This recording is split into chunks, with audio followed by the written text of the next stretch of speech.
At the end of the previous lesson, we visited IRT website, so now we are ready to work with it. IRT is an abbreviation for Immune Response Template.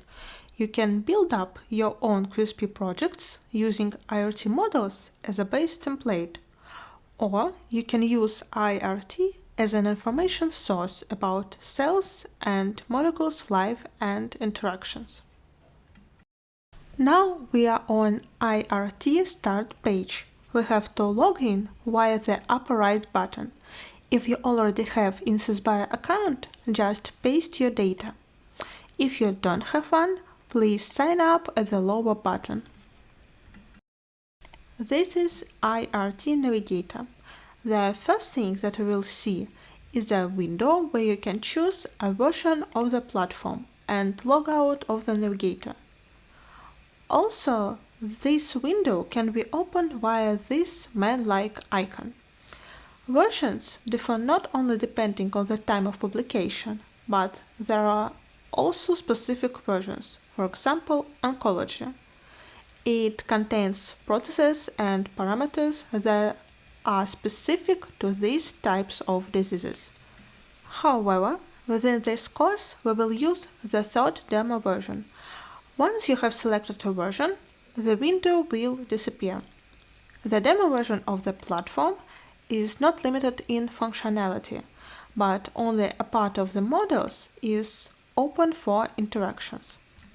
These four upper buttons can change the left panel.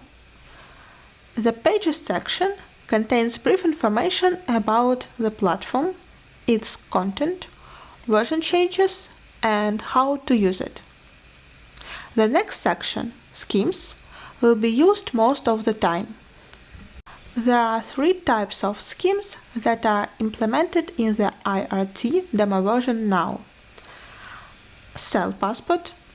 Each of the schemes of such a type is focused on a specific immune cell. Immunological synapse passport. Each of the schemes of this type is focused on particular cell-cell interaction. Cytokine passport.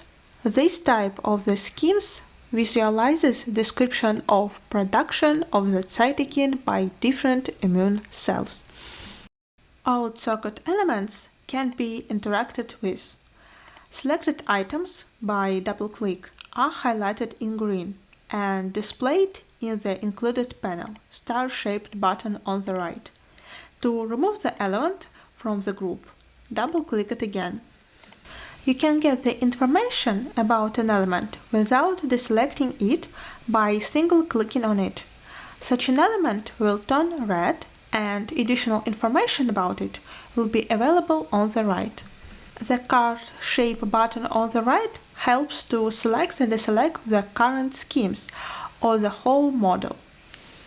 If you work on multiple projects at the same time and don't want to lose the selection, you can download it, and when you return to work, just upload a file and come back where you left off. And now we will return to the upper buttons. The Components section contains a tabular view of all the components of the database. In the Export section, we can save the model code in different formats. So, after selecting all the necessary elements, you can download the model and continue work with it in your program. At the end of this lesson, we will have some practical tasks. Select the whole neutrophil schemes as an Excel file. Interleukin-6 is included as an inhibitor of neutrophil apoptosis, but there is no interleukin-6 process. For our serial map testing project, we need interleukin-6 as a substantive player. So we must go to the interleukin-6 scheme and add migration reactions between components and interleukin-6 in lymph node that wasn't included in neutrophil scheme. Also, we add degradation processes. To simplify the model, when exporting the interleukin-6 template, we did not export synthesis reaction by any cells other than neutrophils.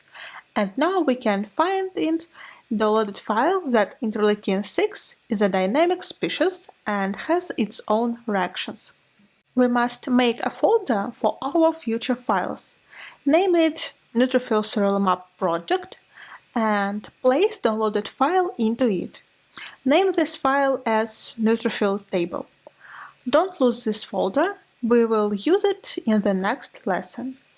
And in the description, you can find a sample of how this table should look like.